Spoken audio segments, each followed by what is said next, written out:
Frymaster fryer, this unit has cracked burner assemblies based on the fact that it just keeps popping. Gas buildup and then it pops. I have long ago inspected that the burner air ratio is correct. That can cause that. There's also the blower motor relay in here that can cause that. Both are functioning properly, so we're gonna get into pulling this apart. It's a big one. Here we go. All right, I'm gonna go absolutely step by step. 4 nuts, blower motor's off. I'm gonna take the other nuts are stuck in my drive room. I'll pull them out.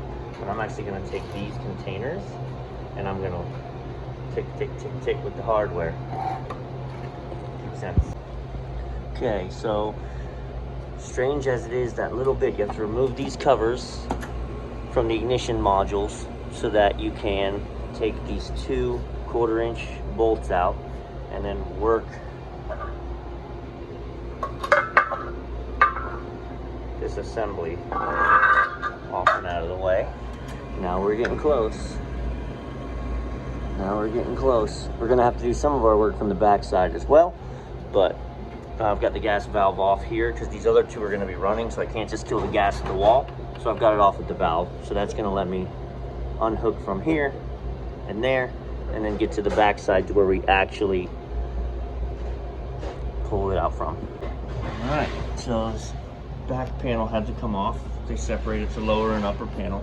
So you take off the rear panel, and we're gonna take these off, pull this retaining mount on, and then these will be free to slide. Probably gonna have to remove this. I don't know if that's gonna wanna weasel in there, we'll see.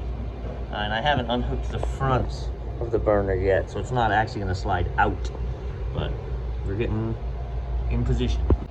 Okay, I did have to remove the 2 nuts that were holding this here. So I took it down, I put the nuts back on there so I don't lose them.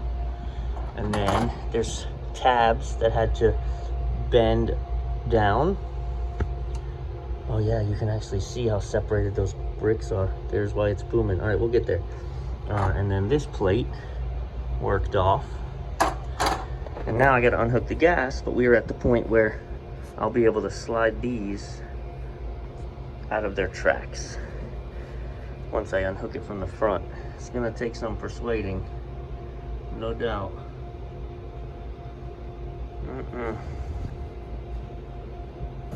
Okay. I was hoping to avoid this, but I couldn't. So I had to remove the self-filtering drain system so I can get in here to the gas lines, because I've got to remove all this, because to unscrew this, it's not on a pivot. So all this has to come off so that we can spin the actual connection. But have I mentioned how I love the intelligence? Give me a millivolt system. All right, we're gonna do one side at a time. So you have to take off the pilot feed. You have to take off the actual orifice into the burner. All that's gonna get reused. And now, the burner should, yes sir, slide out.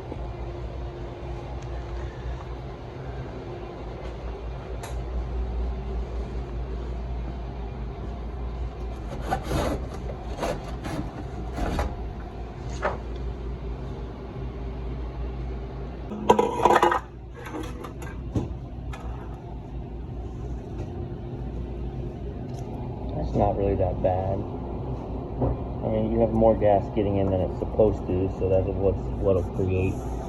I'd be real surprised there's not a bigger crack on it somewhere. So, these are universal, so they can orifice top or bottom. And again, to remove one plug as required. Well, my plug faces down, so the north one will stay in. Also, remove this label. I don't know if you saw when I pulled that out, the insulation that was all around it just shredded and you can't reuse it. So you have to have an insulation kit. So you order an insulation kit, you can see these are new insulation for the burner fronts. So that we can refresh everything since we've pulled it out. They're supposed to be adhesive, but they're rotten. You can see the adhesive that I've got actually peels off so that's no good. But we'll just pull it tight. It goes in a tight track, so we can just hold it manually while we slide it in. All right, gas system on side one reassembled. Now we'll do the other burner. All right, given how jammed in there everything was on the left, trying to remove this off the old one was like an 1/8 of a turn at a time. So I've got the clearance. I actually put this on it out here, and I'm gonna feed it in with it on, so I don't have to fight with that. So new insulation on the back plate. All right.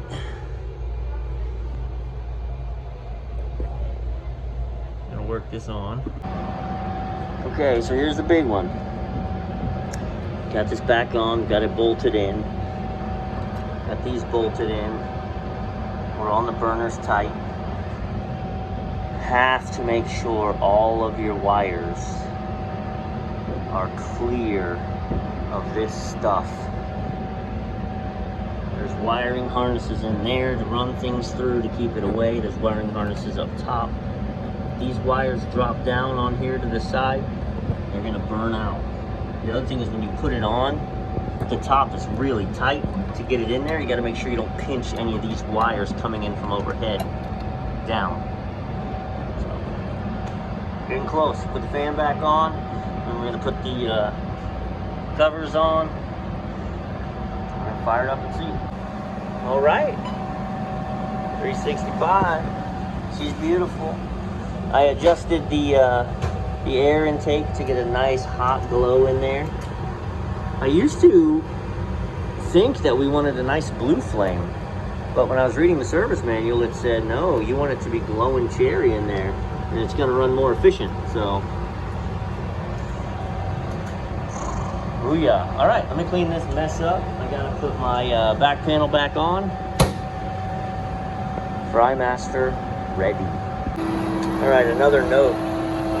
I'm running a filter cycle on this unit because I took apart the whole filter drain system. So if I just put it back together, fire it up, let it run, and base off of the mechanical, say my heating side is working, and then they go to filter this afternoon and there's oil everywhere because, for example, I did almost leave that unhooked, which is just a filter drain from one of the other pots. Would have been a problem. So running a filter on it. Now we close that off, let it pump back in. Oh, so pretty.